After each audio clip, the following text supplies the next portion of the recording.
कोई वैकेंसी किसी डिपार्टमेंट में नहीं है। तो इन्हीं चीज़ों को देखते हुए हम चाहेंगे कि राहुल जी हमारे आने वाले पीएम हो।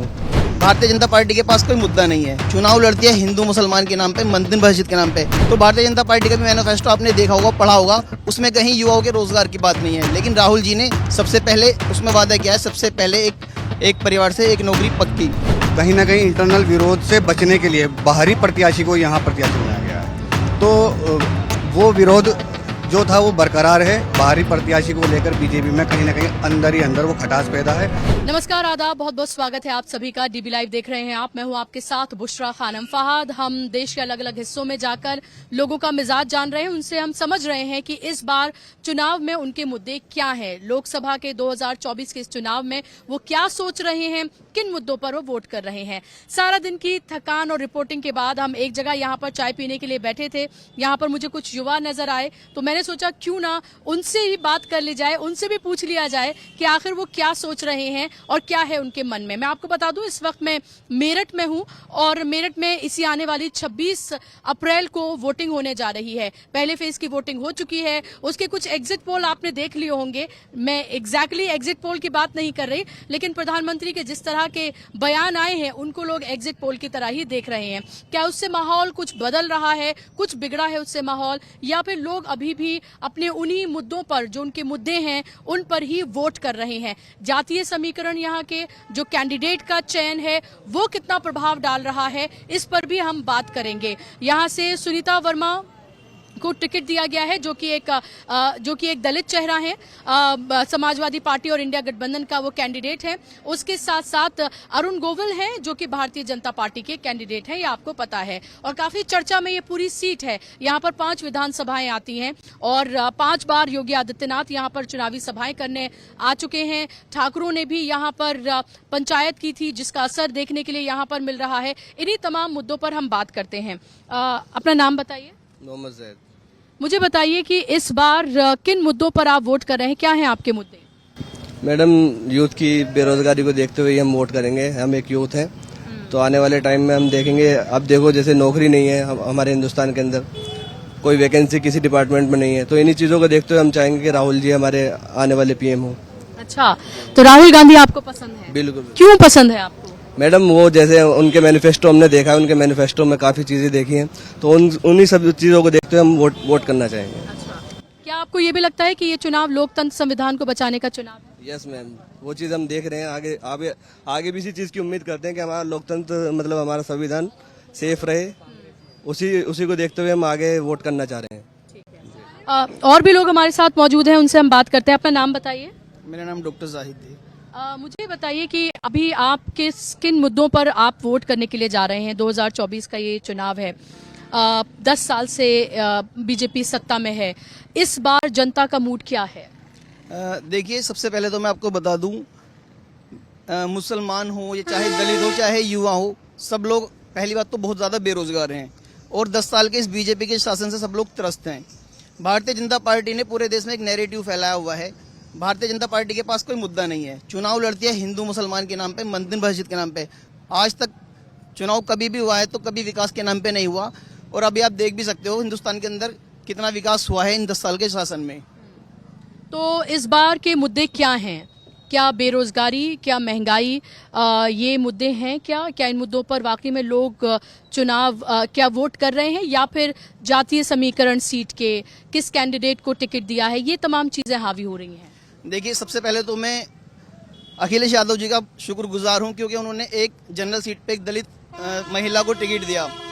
और जब से मेरठ लोकसभा सीट बनी है, पहली बार किसी दलित महिला को टिकट मिला है, तो ये उनका एक बहुत ही अच्छा फैसला है। और पोलराइजेशन होगा, बट मुझे नहीं लगता कि ये सीट भाजपा जीत पाएगी। इसमें सुनीता वर्मा जीत जाएंगे निश्चित। अच्छा, क्या आपको लग रहा है कि मुस्लिम और दलित दोनों समाज का उनको वोट मिल पाएगा? 100% मिलेगा। मुस्लिम समाज का भी वोट 100% मिलेगा और दलित समाज का भी वोट 100% बहन सुनीता वर्मा को मिलेगा। क्योंकि पिछली बार जो चुनाव हुआ था उसमें भी मात्र 6000 वोटों का ही अंतर रहा था बीजेपी में और भारतीय जनता पार्टी। 4200 नहीं, 6000 का रहा था। उसमें 34000 वोट कांग्रेस के गठबंधन, कांग्रेस प्रत्याशी को मिली थी और 5,81,000 एक प्रत्याशी को और 5,86,000 एक प्रत्याशी को मिली थी। काफी अच्छी आपने गणित जो है पूरा याद कर रखा है। बिल्कुल। आप बताइए आपका क्या नाम है? मेरा नाम शहीम चौधरी है। मुझे बताइए आपकी आप युवा हैं, क्या सोच रहे हैं? क्योंकि मोदी जी आप लोगों के बारे में बहुत बात करते हैं, युवाओं के बारे में। फर्स्ट टाइम वोटर है? जी जी, मैं first time first time voter है, और फर्स्ट टाइम वोटर के बारे में वो सबसे ज्यादा बात करते हैं, तो क्या उनकी बातें पसंद आ रही हैं आपको? मुझे बिल्कुल उनकी बातें कोई पसंद नहीं आ रही है, और मैं इस यहाँ पर कोई और ऑप्शन मानता नहीं हूँ राहुल गांधी के अलावा। वही युवा हैं और वही युवाओं के बारे में सोचेंगे, जिसकी खुद की औलाद नहीं हो किसके बारे में सोचेगा। अच्छा, जी, हम तो राहुल गांधी को ही वोट करेंगे और मरते दम तक। और जब से हमने जन्म लिया है, हम राहुल गांधी के ही, मतलब कांग्रेस के ही हैं।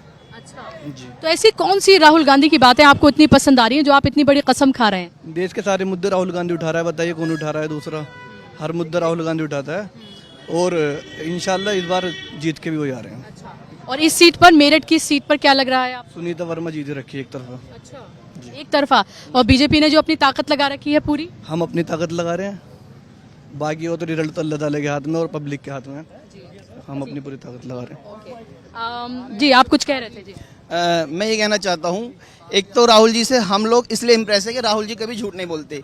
राहुल जी के मैनिफेस्टो में दम होता है। अभी मैं बता दूं, जैसे सब लोग यहाँ पे युवा खड़े हैं, तो भारतीय जनता पार्टी का भी मैनिफेस्टो आपने देखा होगा, पढ़ा होगा, उसमें कहीं युवाओं के रोजगार की बात नहीं है। लेकिन राहुल जी ने सबसे पहले उसमें वादा किया है, सबसे पहले एक परिवार से एक नौकरी पक्की, और महिलाओं की बात की है, किसानों की बात की है, युवाओं की, सभी के लिए उनके मैनिफेस्टो में बात है।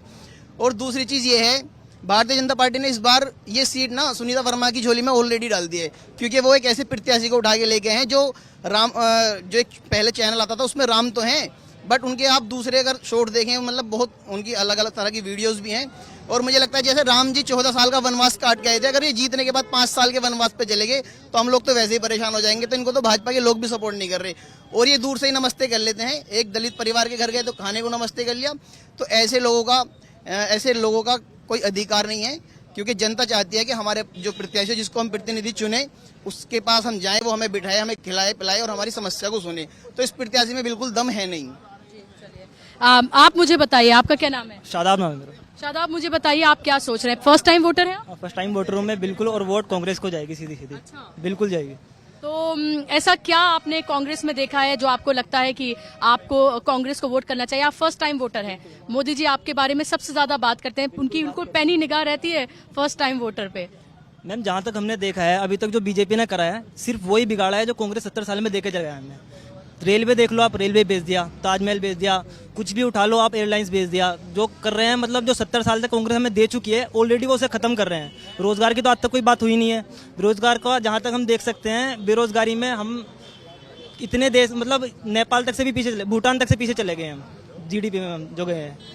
तो वो तो आने वाली पीढ़ी को वही करेंगे जो हाल, और जो इस बार हुआ है अब तक भी मणिपुर में भी आपने जो हाल देखा है अभी भी, वो अगर बीजेपी इस बार आती है तो पूरे देश में होने वाला है। तो हम बिल्कुल नहीं चाहेंगे कि इस टाइम भाई बीजेपी आए। लेकिन मोदी जी तो कहते हैं 70 सालों में कुछ किया ही नहीं गया। कंगना रनौत ये कहती हैं कि आज़ादी भी 2014 के बाद मिली है। मैं 70 साल की बताऊं आपको, 70 साल में सिर्फ कांग्रेस ने जो कर्ज लिया था 16,000 करोड़ का लिया था। 1.5 लाख करोड़ का कर्जा ले चुकी है भारतीय जनता पार्टी अब तक, जो इस टाइम तक ले चुकी सिर्फ 10 साल के अंदर। तो क्या नहीं करा बताइए फिर आप। चलिए और भी लोगों से हम बात करते हैं। आप बात करेंगे? नहीं, आप आगे आइए। तो हमारे साथ क्योंकि मैं प्रोग्राम शुरू होने से पहले मैं यहाँ पर कुछ लोगों से बात कर रही थी, और युवा पत्रकार हैं यहाँ के, मेरठ के, उनसे भी मैं समझूंगी, क्योंकि वो लोगों के बीच जा रहे हैं लगातार, रिपोर्ट कर रहे हैं लगातार कि वो खुद क्या सोच रहे हैं और अभी वो जनता का मिजाज क्या देख रहे हैं। जिया, आप मुझे बताइए कि आप लगातार लोगों के बीच जा रहे हैं, आप रिपोर्ट भी कर रहे हैं, क्या लग रहा है आपको इस बार? पहले मेरठ में भी आपने चुनाव देखा होगा और इस बार भी देख रहे हैं, क्या फर्क है? चुनाव पहले के मुकाबले इस बार जो चुनाव होना है वो कहीं ना कहीं खामोशी के भीतर वो चुनाव हो रहा है। और 2019 के अगर आंकड़ों को उठाकर देखें तो उस टाइम केवल 4,700 के अंतर से बीजेपी जीती थी, और उस समय कांग्रेस का भी एक प्रत्याशी था जिसको करीब करीब 30,000 वोट मिली थी। लेकिन इस बार कांग्रेस का गठबंधन अखिलेश यादव के साथ, साइकिल के साथ है। तो यहाँ परिस्थितियाँ ऐसे चेंज हुई हैं, तो क्योंकि मुस्लिम और दलित मिलाकर यहाँ करीब करीब 8 साढ़े 8 लाख होते हैं। 5.5 लाख से ज़्यादा मुस्लिम है यहाँ पर, 3.5 लाख से ऊपर यहाँ दलित वोट बैंक है। और उसके अलावा जो कांग्रेस का अपना वोट है 30-35 हज़ार, उसको अगर मिला दिया जाए, और वो जो 2019 में जो हार हुई थी, वो 4,000 की हार को अगर देख लिया जाए और जो 2019 के जो आंकड़े थे उनको मिला दिया जाए, तो इस बार गठबंधन का जो प्रत्याशी है योगेश वर्मा, वो कहीं ना कहीं मजबूत स्थिति में है। दूसरी वजह हम अगर देख रहे हैं तो वो बीजेपी का जो कैंडिडेट है वो बाहरी होने की वजह से उसकी शिकायतें कई जगह से हमने सुनने में आई हैं। और बीजेपी के क्या हमने देखा था एक बार वो किसी दलित के घर पर गए थे, वहां उनको खाना परोसा गया तो उन्होंने खाने को नमस्ते किया दूर से ही और खाना खाया नहीं। ये तमाम मीडिया में इस तरह की खबरें देखी गई। क्या आपको लगता है इस तरह की चीजें उनके खिलाफ जा रही हैं, या जब उनसे ये पूछा गया कि मुद्दे क्या हैं तो उनका पहले जीत लिया जाए फिर तय कर लेंगे मुद्दे क्या होंगे, क्या ये तमाम चीजें उनके खिलाफ जा रही हैं? इसका सीधा सीधा उदाहरण अभी 4 दिन पहले योगी जी मेरठ में आए थे और उन्होंने एक जनसभा को संबोधित किया था। और जनसभा को संबोधित करने के बाद अरुण गोविल जी ने जब अपना संबोधन दिया था तो उसमें उन्होंने बहुत सारी बातें वो स्पष्ट की थी, जिस बात की आपने अभी बात बताई है कि उस तरह का विरोध देखने को मिला या उन्होंने दलित के यहाँ खाना नहीं खाया। तो उसमें उन्होंने वो सारी चीज़ों को कहीं ना कहीं रफू करने की कोशिश की और ये कहा कि अब मैं लोगों के पास जाऊंगा, लोगों से मिलूंगा, लोगों से हाथ भी मिलाऊंगा, लोगों के यहाँ खाना भी खाऊंगा।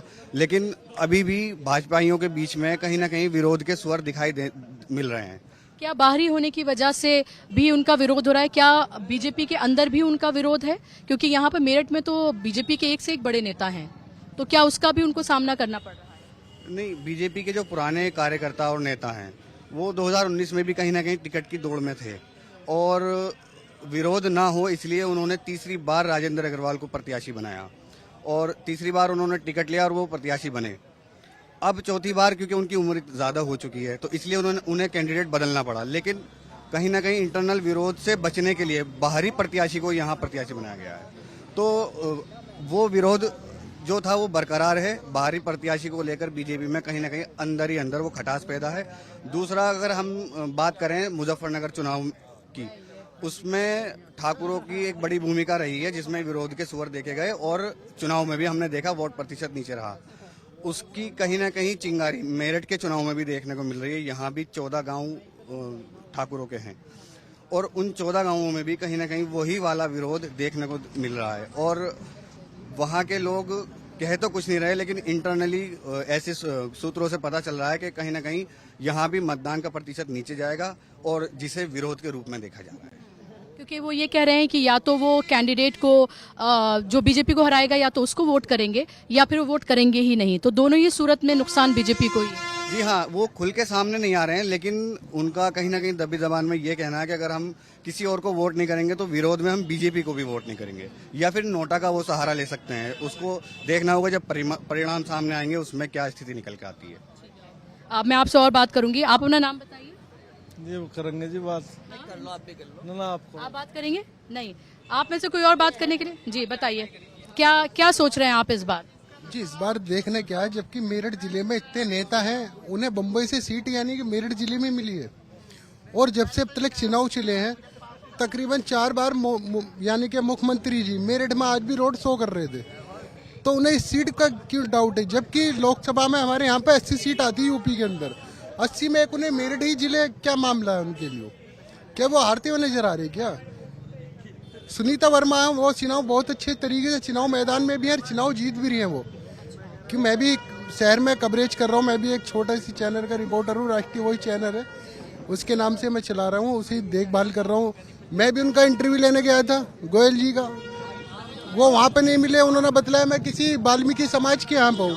वहाँ पे जैसे पहुँचा तो वहाँ वाल्मीकि समाज जो आप दलित बतला रही थी वो वाल्मीकि समाज के यहाँ खाना खाने गए, खाने नहीं खा उन्होंने, बस उंगली चाटते रहे और वहाँ करके ऐसा हाथ जोड़ लिया अरुण गोविल जी।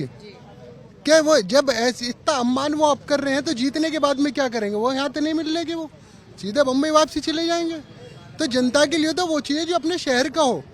तो आपको लगता है सुनीता वर्मा जो है वो शहर की, और बीएसपी के कैंडिडेट के बारे में क्या सोचते हैं? बीएसपी के बारे में उनकी भी रोज डेली वीडियो उनकी भी अपडेट होती है, यानी कि कभी तो मायावती की पोल खोल देती है, अब इतने रुपए में लेके टिकट दे रही है।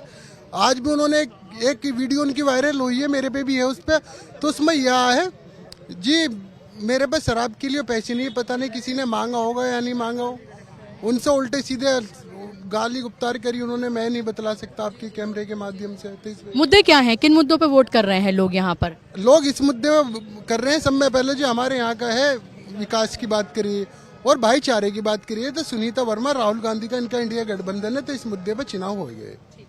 चलिए और लोगों से हम बात करने की कोशिश करते हैं। आप बात करेंगे? हाँ? नहीं। आप में से कोई बात करेगा? और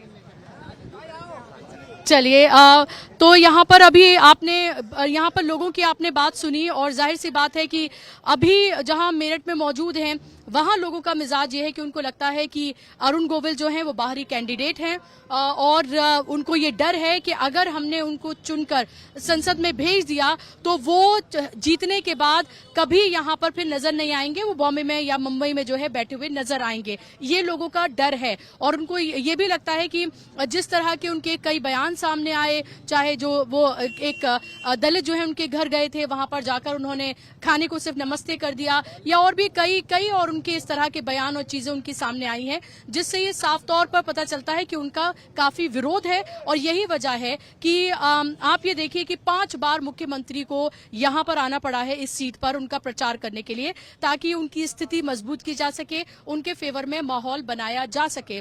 सुनीता वर्मा को सब यहाँ पर इसलिए भी पसंद कर रहे हैं क्योंकि उनको लगता है एक नया चेहरा है, उनको मौका दिया जाना चाहिए। हालांकि उनके पति जो हैं वो विधायक रह चुके हैं, वो महापौर रह चुकी हैं और एक जनरल सीट पर एक दलित को कैंडिडेट बनाया है, ये उनके फेवर में जा रहा है। और दूसरी बात, यहाँ पर अगर हम समीकरण देखते हैं, जातीय समीकरण, तो यहाँ पर तकरीबन 5.5 लाख के 6 लाख के बीच यहाँ पर मुसलमान हैं और तकरीबन 3 से 3.5 लाख के बीच यहाँ पर दलित समाज से लोग आते हैं। और इस बार एक दलित चेहरे को जो दाव खेला है अखिलेश यादव ने, वो कहीं ना कहीं बीएसपी और बीजेपी पर भारी पड़ता हुआ नजर आ रहा है। नतीजे क्या होंगे 4 जून को पता चलेंगे, लेकिन फिलहाल मेरठ की सीट का माहौल ये बनता हुआ नजर आ रहा है, जो जमीनी हकीकत हम आप तक पहुंचा रहे हैं।